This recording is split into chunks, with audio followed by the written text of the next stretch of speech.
there's a lot of interest in siting utility scale solar farms in drinking water source management areas where there's a history of nitrate leaching and pesticide leaching to groundwater.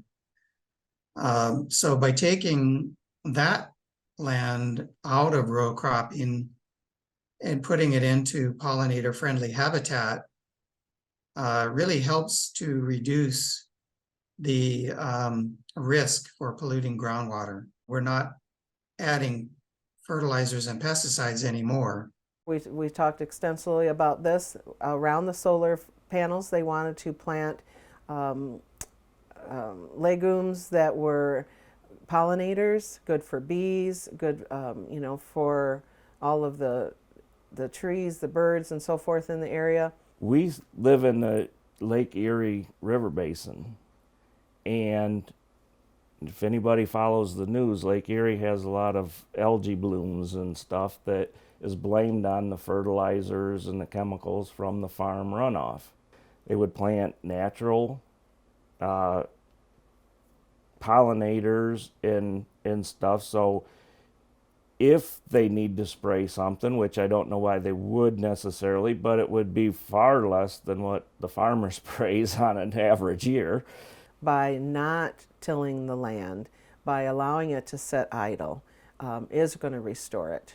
I know because I grew up with my dad doing it, putting down the enriches, putting down the fertilizer and the herbicides to kill the weeds.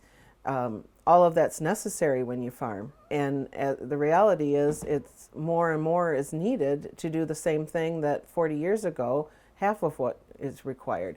And so yes, it would be good for the land to sit. The pollinators don't have to be fertilized.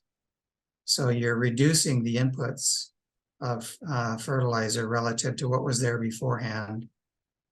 And over the long run, the pollinator habitat builds up the soil and allows for better infiltration and reduced runoff. Because when you put solar down, you do proper vegetation management, that perennial vegetation that they maintain on the solar panels, that's going to hold that land in place, prevent the runoff and all the issues that come with our dominant agricultural system. We've had generations of family that's farmed in this area. We don't want to do anything that would hurt the soil, and this would help rejuvenate the soil to hopefully at least help a little bit with that algae cleanup. The pollinators, it's been proven that the farms around the solar fields or where there's pollinators have actually produced a better yield because of the pollinators. So there's many benefits if you look at it from a farming aspect.